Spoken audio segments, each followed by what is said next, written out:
第21届香格里拉对话会2号落下帷幕，中美防长时隔18个月首次面对面会晤，引起全球广泛关注。与此同时，外交部副部长马朝旭也在美国与华盛顿的政商学界人士会谈交流。中美两国外交与军事双线并行推进，就全世界最重要的双边关系对外释放相对积极与稳定信号。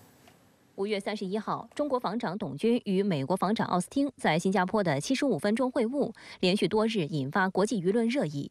双方对此次会晤都给予较高评价。中国国防部新闻发言人吴谦表示，这是一次积极、务实、富有建设性的战略沟通。奥斯汀不仅在会谈结束离开会场时第一时间对媒体表示谈得挺不错的，还在隔天的大会演讲时一开口就谈及与董军的会面。他强调，高层领导人之间的直接军事会谈不可替代，也坦诚开放的沟通渠道可以避免误解误判。 And I told Minister Dong that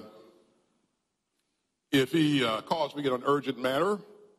I will answer the phone. And I certainly hope that he'll do the same. And it's that communication, I think, that will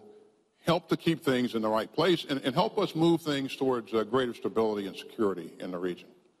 美国《华尔街日报》多篇报道都使用降温、非对抗性、防范风险等关键字眼，给此次中美防长会面定调，认为此举旨在动荡环境下管理这两个全球大国之间的紧张关系。报道还特别提到，奥斯汀在会面后重申计划重启两军直接沟通渠道一事。美媒分析称，奥斯汀希望借与董军的会晤，将美军印太司令部与解放军东部战区建立直接沟通机制提上日程。虽然此事并未在相会期间敲定，但中方也在吹风会上对媒体透露，中美战区级领导通话事宜，两军有关部门正在协调沟通之中。美媒援引瑞士日内瓦韦伯斯特大学国际关系助理教授利昂内尔·法东的观点称，他们仍然有悬而未决的紧张局势，在一些悬而未决的问题上存在分歧，但他们仍然在对话，这本身就很重要。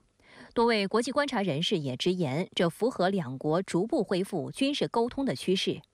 多位参加相会的中方代表团成员在接受深圳卫视记者采访时表示，此次防长间的面对面会晤进一步提升了两军交流的层级，对推动两军关系稳定健康发展有积极意义。两国防长的这个会晤，包括他的这个言辞，也是对两国元首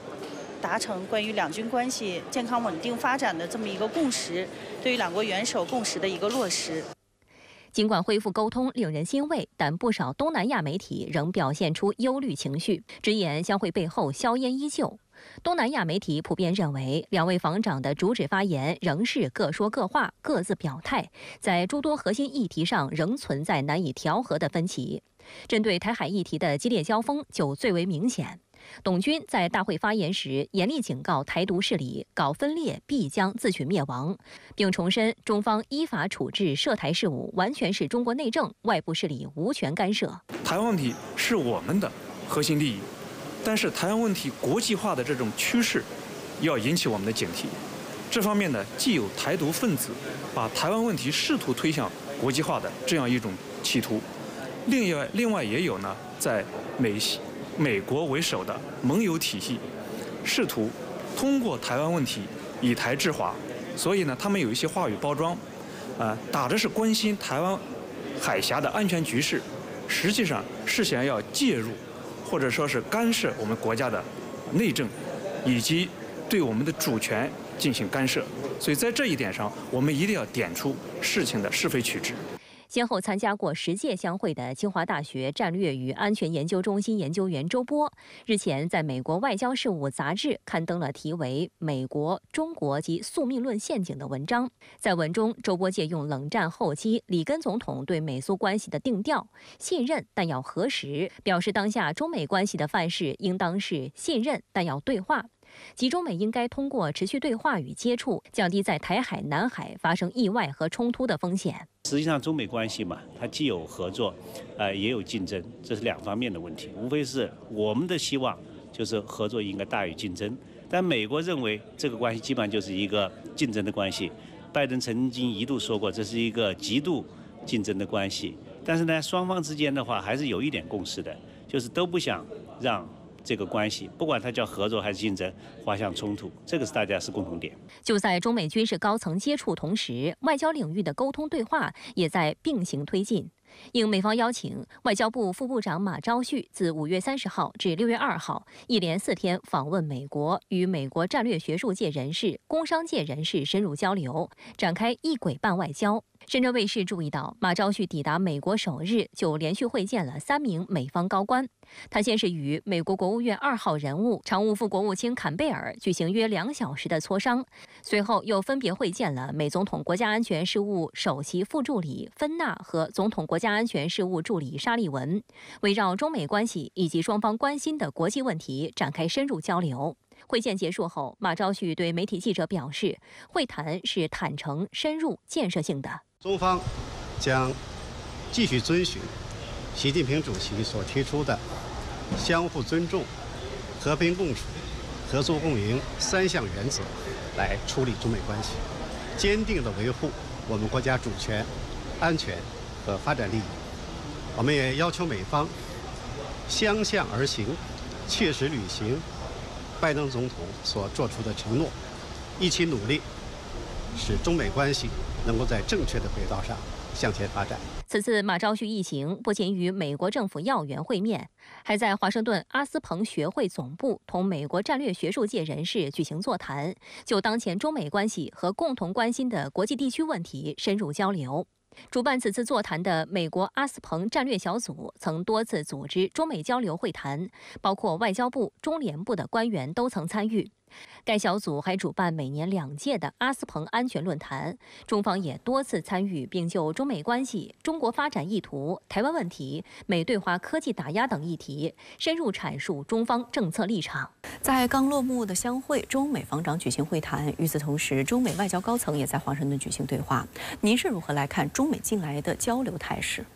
中美防长举行闭门会晤，时长呢也超出了原来的预期，效果也是很不错的。至少双方对于会谈还是比较满意的。防长会晤是落实中美元首旧金山会晤的共识，把旧金山的愿景变成现实。双方的国防部长、海上军事安全磋商等各个层级的交流互动已经恢复。美国防长奥斯汀也表示说，双方国防部长在遇到紧急事态时要相互接听对方的电话。换句话说呢，中美军事交流的正常化和机制化对于中美关系止跌企稳是非常重要的。在香格里拉对话会差不多同时举行的呢，还有中美外交高层的互动。外交部常务副部长马朝旭与美国副国务卿坎贝尔举行了会谈。另外呢，马朝旭还与美国的战略学界和工商界举行了会谈。这是4月份布林肯国务卿访华之后，中美外交高层的又一次互动。可以看到呢，中美之间的外交和防务2大领域的互动和交流是非常频繁、积极的，也是以密集和高强度的互动来推动中美关系企稳回升，回到正常轨道上面。无论是外交和防务，双方的新闻通稿中都用了坦诚、深入和建设性等比较正面的字眼，反映出中美双方管控分歧、避免误判的共识。同时呢，通过坦诚和直接的会谈，表明彼此的立场和观点，在互动过程中增进了解，尤其是在重大问题上的各自的核心的关切。台湾问题呢，是中国的核心国家利益，是不能触碰的红线。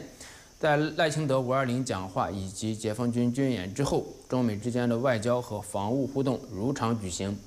中方及时表明在台湾问题上的立场，同时呢，也反衬出台湾只是美国的一个棋子。在刚刚结束的香格里拉对话会上，中国国防部长董军就台湾问题阐明中方严正立场，引发海内外舆论高度关注。董军正告台独，在强大的人民军队面前，台独分子就是螳臂当车、自欺欺人，这种行为造成的结果就只能是加速灭亡。直播港澳台特别策划《台海风云录》今天继续对话台湾地区前民代岛内名嘴郭正亮。他表示，大陆近期一系列惩戒台独的举措坚决有力，赖清德不要错判形势。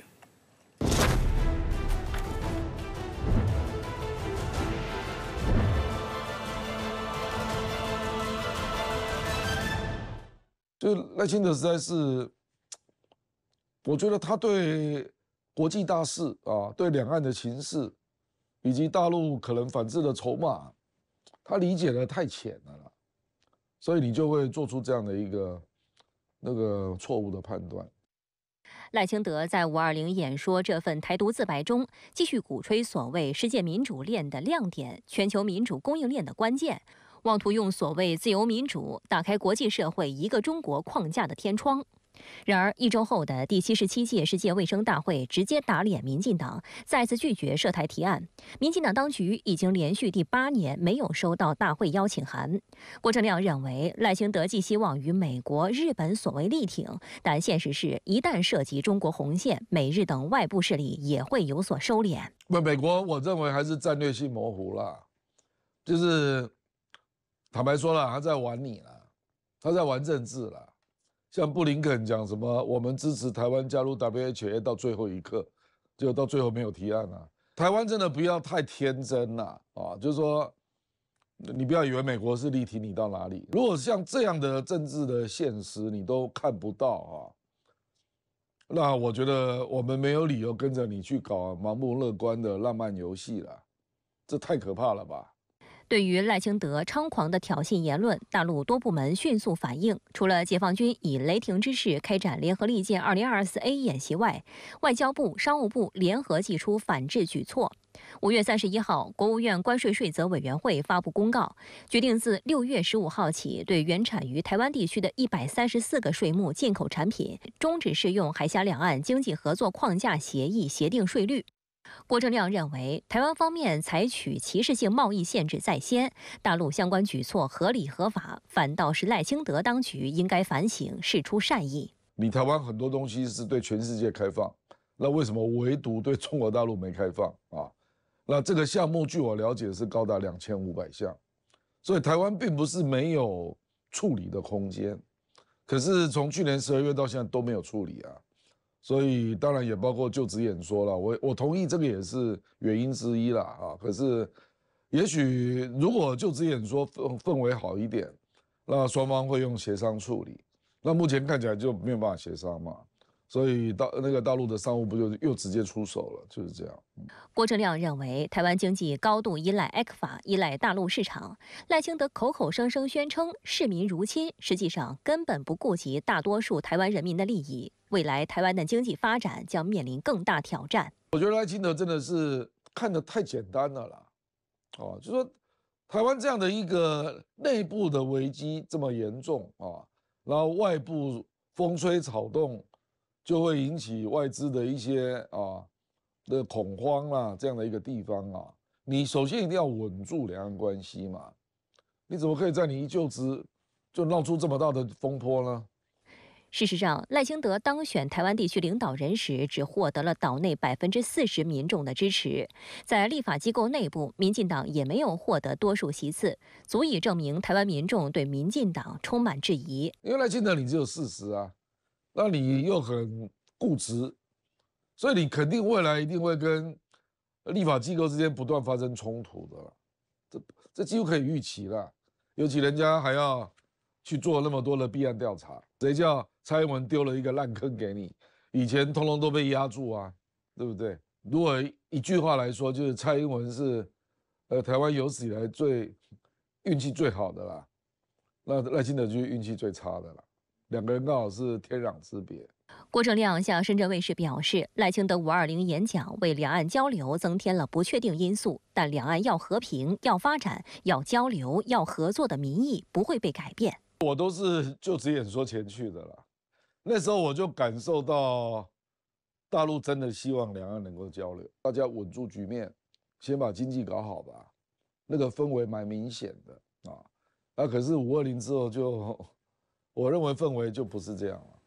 那当然，他还是希望能够有更多的民间交流了啊。这个政策是没有变的啊。在香格里拉对话会上，菲律宾总统马克思就南海问题发表严重背离事实的演讲，企图在南海问题上大造舆论。中方对此表明坚定立场，即在南海问题上，中国的善意不允许被滥用，侵权挑衅也绝不能放纵。事实证明，菲律宾在域外国家插手怂恿下，不断地在南海碰瓷挑衅。2周前，菲律宾船只在为非法坐滩仁爱礁的军舰空投物资时，竟然用枪指向中国海警，相关画面近日被曝光。中国国际电视台2号披露了一段画面，引发外界高度关注。5月19号，菲律宾对非法坐滩仁爱礁的57号军舰进行空投补给。中国海警依法依规应对时，发现非57号舰上至少2名人员持枪在甲板活动，并用枪指着中国海警方向。深圳卫视梳理发现，今年以来，菲律宾先后以所谓运补物资、科研活动、生态保护为借口，侵创中国仁爱礁、黄岩岛、铁线礁、霍腾礁临近海域。值得一提的是，菲律宾在南海挑衅滋事时，往往会带上包括美国有线电视新闻网、英国广播公司、纽约时报、路透社等在内的外媒记者为其造势。此举也被视为菲方舆论认知战的一部分。中方对此曾告诫菲律宾，停止在有关岛礁非法活动，并停止拉帮结派、炫耀武力，停止散布虚假信息，误导国际社会。深圳卫视注意到，中国海警依法依规拦截菲律宾对非法坐滩仁爱礁的57号军舰进行空投补给的事件发生在5月19号，但中方半个月后才公布菲律宾军舰人员枪指中国海警画面。有观察指，这表明中方一方面再次敦促菲方遵守国际交往基本准则，停止虚假叙事、无理取闹；另一方面，也是有力回应菲律宾借香格里拉对话会召开之际，又开始借南海问题炒作。但是我觉得这个时间点选的还是比较微妙的。我们是预设到了南海问题会成为这次这个相会的一个热点。那么就是我们以最这个真实的这个画面来对这个菲律宾给予回击，就是谁究竟在对这个海上的行为进行挑衅，采取一些危险的动作。菲律宾总统马克思31号在相会上发表演讲时，妄称联合国海洋法公约和南海仲裁裁决均承认非合法权利，是非南海政策的基石。中国外交部3号发表严正声明，及时给予驳斥称，中国对南海诸岛拥有无可争辩的主权，对相关海域拥有主权权利和管辖权。菲律宾的领土范围由一系列国际条约确定，中国南沙群岛和黄岩岛并不在上述条约规定的非领土范围之内。南海仲裁案所谓裁决是非法的、无效的。近期中菲南海问题升温的责任完全在菲方。2号在相会上，中国国防部长董军也对菲律宾的挑衅行为作出严厉警告。中方对侵权挑衅行政保持了足够的克制，但这也是有限度的。希望个别国家认清利害关系，回归对话协商的正道。此前，中国军事科学院原副院长何雷中将在香格里拉对话会期间召开的新闻吹风会，对菲律宾方面发出4问：究竟谁在违反规则？谁在挑起事端？谁在东盟之外另起炉灶，搞小圈子？南海争端的解决和南海和平稳定的维护，是靠南海周边的国家，靠东盟，还是靠域外国家？何雷一针见血指出，事实证明，南海动乱的引起很大程度是那些域外国家挑拨、挑唆造成的。这些域外国家才是南海动乱的策划者、制造者。外界注意到，马克思在本次相会演讲中提到了美国11次。菲律宾海岸警卫队司令罗尼吉尔加万更是毫不掩饰地表示，我们菲律宾人提到美国是很自然的，他们是我们唯一的条约伙伴。马克思演讲中甚至嚣张地提出了所谓的南海红线，妄称若有菲律宾公民因南海冲突遭受伤害或死亡，菲律宾认为这等同于宣战。他还特意强调了菲律宾与条约伙伴之间的紧密联系，并暗示这些伙伴将与菲律宾共同维护其所谓的南海权益。中国外交部发言人毛宁3号在例行记者会上表示，中方坚持同直接当事国通过对话协商妥善处理双边涉海问题，坚决反对域外国家插手介入升级事态。美国近年一再怂恿支持个别国家在海上搞对华挑衅侵权，还纠集盟友在包括南海在内的中国周边海域频繁开展军事演习和抵近侦察，耀武扬威，加剧地区紧张，已经成为地区和平稳定的最大威胁和挑战。另据《环球时报》1号援引知情人士透露，菲律宾以所谓确保中国不会在仙宾礁填海造地为借口，派遣了2艘海岸警卫队巡逻船“卡布拉号”和“特里萨马格巴努亚号”在仙宾礁西湖内持续滞留，并维持静止已长达45天。路透社此前披露，自4月中旬以来，菲律宾海岸警卫队在仙宾礁部署的这2艘海警船，都是菲律宾从日本购置的最新型海上执法船只。有分析指出，菲律宾意图使用最先进的海上舰船，在仙宾礁形成半永久存在的浮动平台，使其具备完整的通讯、侦察、水下探测、直升机起降等一系列完整的多域作战能力，打造成菲律宾在仙宾礁的军事前哨。参考菲律宾1999年在仁爱礁和黄岩岛实施坐滩的行动，这实质上已形成了对仙宾礁的新型军事化准坐滩。菲律宾试图改变南海现状的用心值得警惕。但必须指出的是，不论是半永久的浮动平台，还是选准时机的永久坐滩，都是菲律宾单方面的野心。包括仙宾礁在内的南沙群岛是中国固有领土，中国对南沙群岛拥有无可争辩的主权。1999年菲律宾军舰在仁爱礁非法坐滩的历史永不会重演。中国现在还是采取了比较克制的这种态度。实际上，未来我觉得至少有3种方式中国可以选择。那第一点呢，就是进一步的进行这种对峙，直到这个双方达成一种协议，那么同时撤出这个地区。那第2种，我们实际上是有能力对它进行一些封锁。那实际上对它包括它这个要进行人员的一些补给，那中国要完全的封锁，我觉得这个能力还是有可能的。那第3点，也就是最后的一个底线，中国要真的要采取武力对这个坐滩的一些军舰进行一些清除，我觉得这种战略的能力至少我们是有的。菲总统马克思也在相会演讲中对中方发难。今天外交部就菲方错误言论全面驳斥。那么您是如何来看这次相会就南海问题进行的交锋？对于南海问题，中国国防部长董军在相会上有2个非常形象的说法，一个是所谓航行自由的问题，美国并不是联合国海洋法公约的缔约国，所谓的航行自由就是横冲直撞，闯到人家里去。事实也是如此，美国作为全球海上霸权国，其航行自由就是自由闯入。另外一个就是菲律宾在南海的一系列行为就是碰瓷儿，在香格里拉对话会上炒作南海问题，而菲律宾海警的巡逻船最近在仙宾礁的泻湖内锚泊连排，试图像1999年在仁爱礁座滩一样故技重施。巡逻船是菲律宾目前吨位最大、设备呢也是最先进的舰船，而菲律宾的理由呢也是非常可笑，说是防止中国吹填造岛。美国的航行自由和菲律宾的碰瓷呢碰到了一起去，这是最近一段时间南海风云变幻的重要的原因。相比之下呢，南海地区还没有形成比较稳定的预期，各方的利益和行为还需要磨合。需要关注或者警惕的是，要避免南海秩序的巴尔干化。尤其是在全球安全形势跌宕起伏、风险汇聚之际，亚太国家需要跳出亚太来审视自己。亚太地区不仅是全球经济贸易的中心，也是全球产业链和技术创新最活跃的地带。这一局面呢，依赖过去半个世纪以来亚太地区的和平与安全。当下，美国将亚太作为其战略的重点，既反映了亚太地区发展红利对美国的吸引力，也带来了地缘安全结构重构的风险。当下亚太地区面临的一个挑战，就是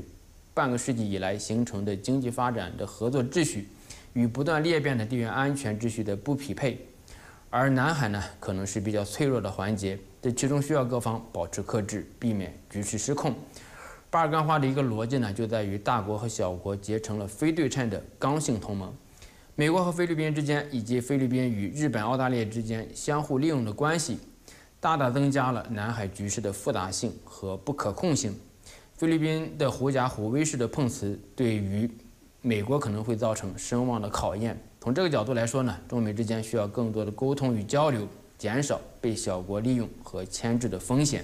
乌克兰总统泽连斯基日前突访新加坡，并在香格里拉对话会期间抱怨中方不出席瑞士举办的乌克兰和平峰会。对此，中国外交部发言人毛宁3号回应称，中方难以参会是因为乌克兰和平峰会缺乏国际和会必备的3个要素，不参加并不代表不支持和平。中方从未袖手旁观，从未拱火浇油，从未从中渔利。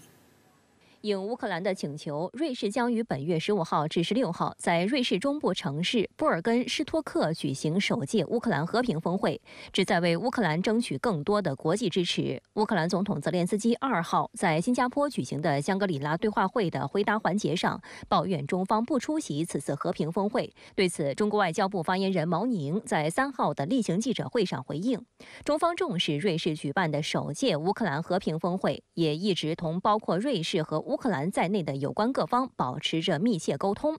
瑞士外交部5月31号也公开对此表示了赞赏，中方的立场是公开透明的，也是公平公正的。毛宁表示，中方反复强调，和会应当具备俄乌双方认可、各方平等参与、对所有和平方案进行公平讨论这3个重要的要素。中方难以参会，正是因为本次会议暂时无法实现这3点。我想强调，中方对于召开和平会议的立场是公平公正的，不针对任何一方，当然也不针对这次峰会。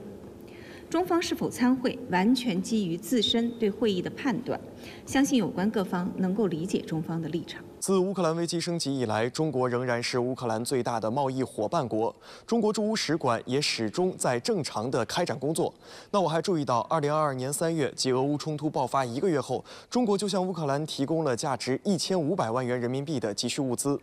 正如毛宁今天所强调的，是否支持和平，这不应由个别国家特定会议来判断。不参会并不代表不支持和平，个别国家即便参会，也未必真心希望停火止战，关键还要看实际行动。实际上，对于不参加瑞士和平峰会就是不支持和平的谬论，更多国家表示反对。据乌克兰基辅独立报最新报道，沙特阿拉伯表态称不打算参加此次峰会，原因是冲突方俄罗斯不再受邀出席之列。沙特一直在俄乌冲突问题上保持中立立场，多次表示愿意担任俄乌谈判的调解者。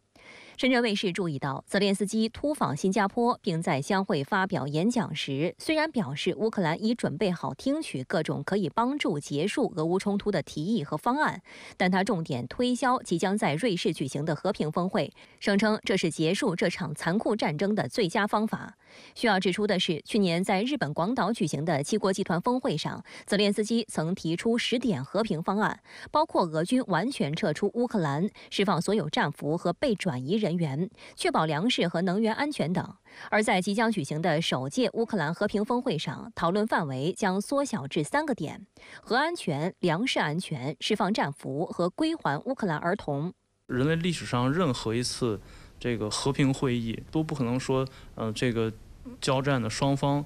有一方缺席，这个显然是不符合逻辑的。这个所谓的和平峰会呢，其实就变成了这种一方对另外一方的一个党同伐异。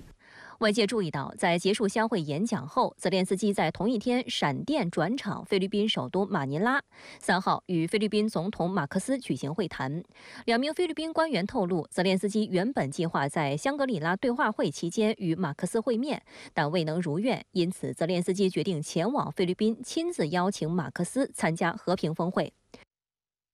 菲律宾是泽连斯基在俄乌冲突爆发后访问的第2个亚洲国家。泽连斯基感谢马克思的邀请，并宣布乌克兰将于今年内在马尼拉设立大使馆。那么泽连斯基这次来这个相会呢，其实主要它是有2个比较重要的目的。一个目的呢是动员这些亚洲国家来参与这个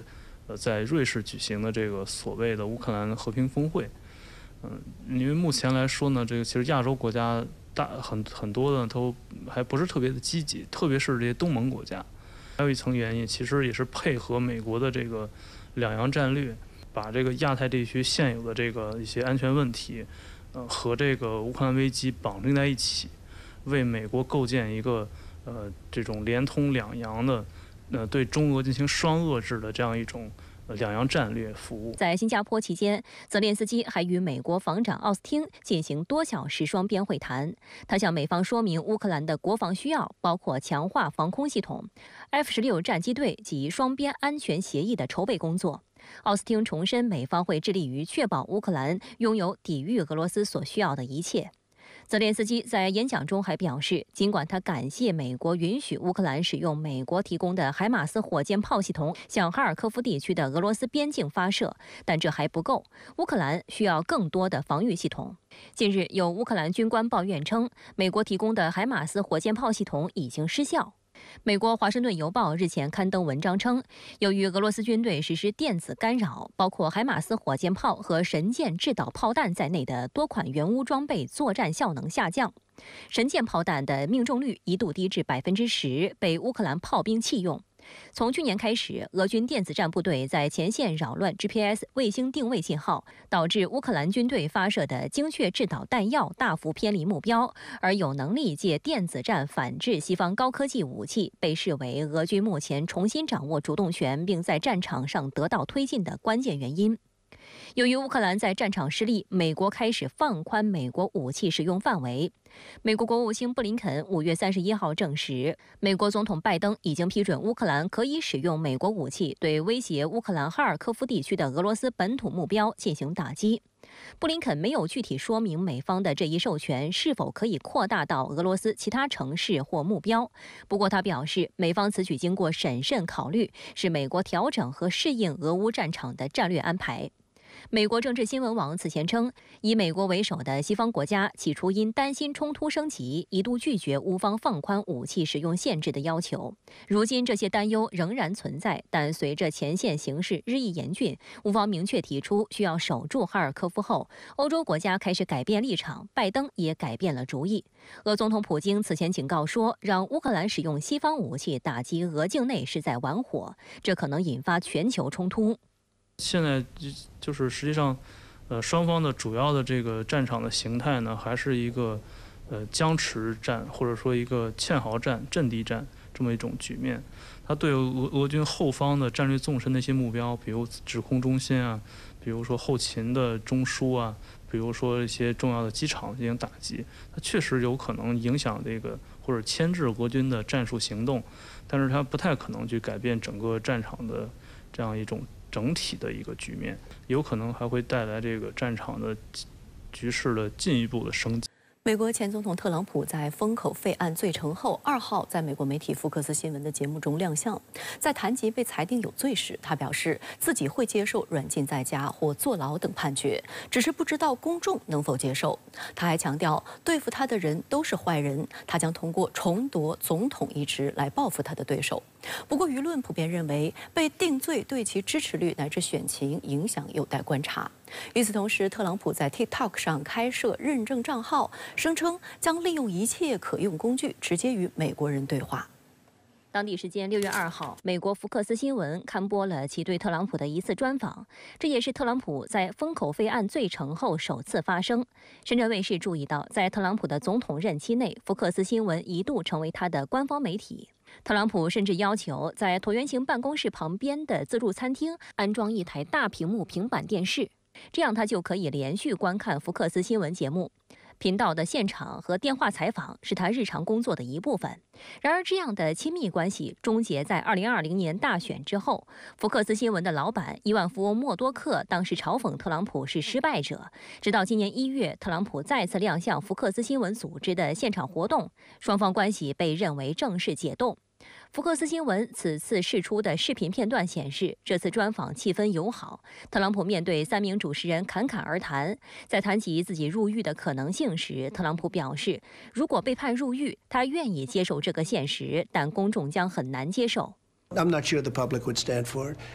With a, tried house arrest or I think it would be tough for the public to take. You know, at a certain point, there's a breaking point. 然而，对于临爆点到达后会发生什么，特朗普并未做出详细说明。不过，据报道，特朗普的儿媳、美国共和党全国委员会联合主席拉拉·特朗普，在被问及如果特朗普入狱，他的支持者会怎么做时，他表示，支持者们会在大选当天抗议。Well, they're going to do what they've done from the beginning, which is remain calm and protest at the ballot box on November 5th. 值得注意的是，此前纽约一家法院陪审团裁定特朗普34项罪名成立。特朗普在专访中表示了对整个审判的不满，指整个过程就是骗局。他极力否认被指控的34项罪名，坚称自己并未做错任何事情。深圳卫视注意到，在福克斯新闻公布该专访视频的报道中，新闻标题的关键词就是复仇计划。报道称，特朗普强调将通过重夺总统一职来报复他的对手。 But people get it. It's a scam. Think of it. But they put this stuff in to create havoc. These are bad people. I know everything they're doing. I know every move they make. I get it. 特朗普在专访中还对几个关键话题发表了看法，包括今年11月当选，他对司法部长的要求是什么，以及他是否会解密几个一直被猜测的关键文件。Would you declassify the 9/11 files? Yeah. Would you declassify JFK files? Yeah. I did a lot of it. 在陪审团裁定特朗普有罪之后，特朗普由此成为美国历史上首位在刑事案件中被裁定有罪的前总统。按照日程，主审法官将在7月11号宣布特朗普的刑期。由于美国此前从未出现过前总统在刑事案件中被起诉，更不用说被定罪，美国媒体纷纷使用历史性、前所未有等说法描述此事。有分析指，被定罪并不会影响特朗普继续竞选，甚至再次当选总统，但未来仍面临较大不确定性。特朗普可能会面临保释、有条件释放、居家软禁乃至最高判处入狱4年等惩罚。如果被判居家软禁，特朗普需要戴脚踝电子环以便监控，但他可以通过视频进行竞选活动。媒体普遍认为，特朗普坐牢可能性极低，甚至有人猜测，鉴于白宫特勤局特工需为前总统提供安保，一旦前总统坐牢，这意味着特工也需要进班房保护前总统。特朗普作为一个总统候选人，他对这个判决的这样一个正面的这个非常负面的回应，这个也让这个美国的这个司法系统它的这个公正性可能会在很多美国人心目当中呢这个打起了问号。这个从另外一个方面，可以说也会加剧了当前美国的这个联党之间的斗争和这个政治极化。路透社和易普索公司发起的最新民调显示，特朗普被定罪后，有10%的共和党选民明确表示他们不会投票给特朗普，但56%的共和党选民表示此案不会影响他们的投票。在与拜登的对比中，特朗普在定罪后仍取得微弱优势，以41%的支持率稍稍领先拜登39%的支持率。在特朗普儿子埃里克看来，获罪反而有助于其父亲在选举中获胜。特朗普竞选团队透露，纽约陪审团公布裁决后数小时内，捐款网站 WinRed 收到的单日小额捐款金额几乎翻了历史纪录1倍，达到惊人的3480万美元。在24小时内，他们共筹集到5280万美元，相当于整个4月筹集资金的1半以上。埃里克称，这说明美国很愤怒，人们正在以前所未有的方式支持特朗普。The American people came out, and in 48 hours after Donald Trump's verdict was read, our campaign and the RNC raised $70 million in digital fundraising. This is small dollar donations, and I think the amazing statistic to take out of that is that 30% of that money came in from people who had never once donated to Donald Trump. 值得注意的是，在特朗普被判罪名成立后，共和党建制派也表现出全力护主的姿态。众议长约翰逊2号在接受福克斯电视台周日新闻栏目采访时，指责曼哈顿检方将联邦政府武器化，并誓言将在规则范围内用尽一切进行反击。And now they want to call him the convicted felon. This will be overturned, guys. There's no question about it. It's just going to take some time to do it. 约翰逊称，众院司法委员会近期将就特朗普被定罪举行听证会，纽约主审法官将接受质询。约翰逊扬言，共和党将动用法律体系内的一切合法工具捍卫特朗普个人权利。与此同时，特朗普也正在用一切可用工具来争取选民。其中最引人注目的是，他于当地时间1号晚在短视频平台 TikTok 开设账号。不到4个小时，粉丝数就突破40万，超越了今年2月开号的拜登竞选团队。截至目前，特朗普已经吸引了340万粉丝，涨粉速度惊人。TikTok 在美国拥有1.7亿用户。美媒报道分析称，特朗普加入 TikTok 的举动是为了在11月大选前接触潜在选民，尤其是年轻选民。特朗普竞选团队也就特朗普入驻 TikTok 平台一事表示，我们不会让任何一条战线处于不设防状态，这代表着我们将继续开拓那些支持特朗普和反对拜登的年轻受众。但有舆论质疑特朗普这么做的效果，毕竟在他执政时期，他曾动用总统行政令对 TikTok 下黑手。不过，自今年3月美国国会针对 TikTok 发起新一轮围猎打压后，与大选竞争对手拜登态度不同的是，特朗普突然在3月7号扔出一记回旋镖，在社交媒体上发文反对封禁 TikTok， 称有很多人喜欢 TikTok 上有很多小孩，他们没有了 TikTok 会发疯。Well, former US President Donald Trump has joined TikTok in a bid to win over younger voters. The move is a U-turn after his administration tried to ban the popular app on national security grounds. 有分析认为 ，TikTok 已经成为美国大选的新战场。不管是拜登还是特朗普，都只不过是在利用 TikTok 打官司的时间窗口来争取选票。特朗普的加入算得上是正在美国市场为自我生存做抗争的 TikTok 所取得的一次重大胜利。这个时候呢，他们就不谈这个所谓的安全问题，在要打压的时候就是高喊这个 TikTok 可能存在安全问题啊，这个数据这个泄露啊，这个等等。但是他们真正自己为了选举的需要来入驻 TikTok 的时候，他们对此就闭口不谈。可以看出这个他们所谓的 TikTok 的安全问题，我觉得完全是一种这个政治上的这个操弄了。特朗普被控罪后首次接受电视采访，称自己愿意入狱，但是公众很难接受。您对此如何看呢？特朗普会坐牢吗？首先，我们看一下这次特朗普的回应哈，他愿意入狱是一层意思，但是公众很难接受是第二层意思。为什么说特朗普这一次的反应是这么的冷静、沉稳和理智呢？实际上他的团队啊，应该早就做了一个预案，知道他大概率呢是会被判处有罪。那么在这种情况下，特朗普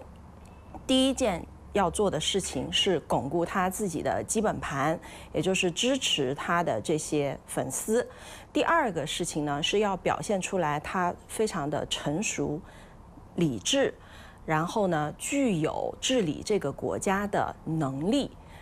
他并没有表现出来极度的愤怒、发火、失控，或者是惊慌失措，而是很冷静。这种冷静呢，实际上是向一些中间的选民传达一个信息，这就是一次政治诡计，这就是一次所谓的 witch hunting，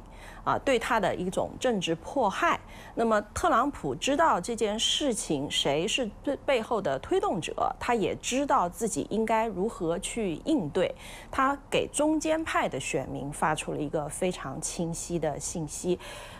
他告诉这些选民，你们不会愿意看到一个国家的前总统被判处有罪的。他向这些中间派的选民发出的这个信号呢，就是我即使受到了政治迫害，我也可以非常冷静地处理和应对这件事情。而且在历史上呢，美国是不乏道德上有瑕疵的前总统的，比如说尼克松，比如说里根，还有最近的这个克林顿他的这个莱温斯基案。美国民众对于总统的个人道德标准没有那么高的期待，他们期待的是一个有治理国家能力的人，能够带领美国走出经济的困境，而不是说要一个道德上非常完美、没有瑕疵的总统候选人。所以他现在的这种表现呢，反而对于那些这个中间派的选民呢，是有一定的吸引力的。特朗普被控罪后，对他的政治捐款暴涨。他在 TikTok 开号2天，吸粉340万。您觉得这又意味着什么呢？为何特朗普的吸粉能力远远高于拜登？正像我们所说的哈，特朗普在这个关键的时刻，为什么会一改往常扭捏的姿态，开始拥抱 TikTok 呢？他过去之所以不拥抱 TikTok， 是因为 TikTok 有2层因素让他不想拥抱。第一个，特朗普在任的时候他就想去封禁 TikTok， 而且他颁布了相关的行政令，只是没有做成这件事情而已。所以特朗普他从他的政治家的这个本来的意图来看的话，他是不希望 TikTok 能够摆脱这样一种封禁的命运的。第二个呢，特朗普他自己还孕育了一个社交媒体平台，叫 Truth Social， 叫真相，对吧？他自己本来是想扶植自己的社交媒体平台，所以他拒不在其他的任何社交媒体平台上出现。这2个原因哈，就是都是让特朗普其实非常不情愿在 TikTok 上面这个注册。但是现在呢，美国的这个民主党和共和党、建制派和反建制派的斗争呢，已经到了白热化的阶段，已经到了刺刀见红的阶段了。就特朗普作为美国历史上从来没有的这个被定罪的一位前总统和现任的总统候选人，他再不出底牌的话，哈，他很有可能在政治斗争中就会被这个拜登为代表的建制派给斗下去。所以特朗普现在是不得不出这张底牌了。特朗普之所以有底气去拥抱 TikTok， 是因为他知道所谓的 TikTok 的涉及窥探美国的公民的隐私，然后侵害美国的人的这个数据安全，这本来就是一些这个政治上的污名。实际上呢，特朗普自己又是一个自带流量的这样一个网红的体制哈，他过去在推特上就有8000万的粉丝，所以他对于社交媒体这样一个舆论场，他是非常有自信的。所以他敢把 TikTok 作为他的一张王牌藏到最后，不得已他非得出这张王牌的时候，他是有信心在 TikTok 上面能够表现得比拜登更好，能够吸引 TikTok 上面1.5亿计的这个年轻的粉丝，把他们转化成为相应的选票。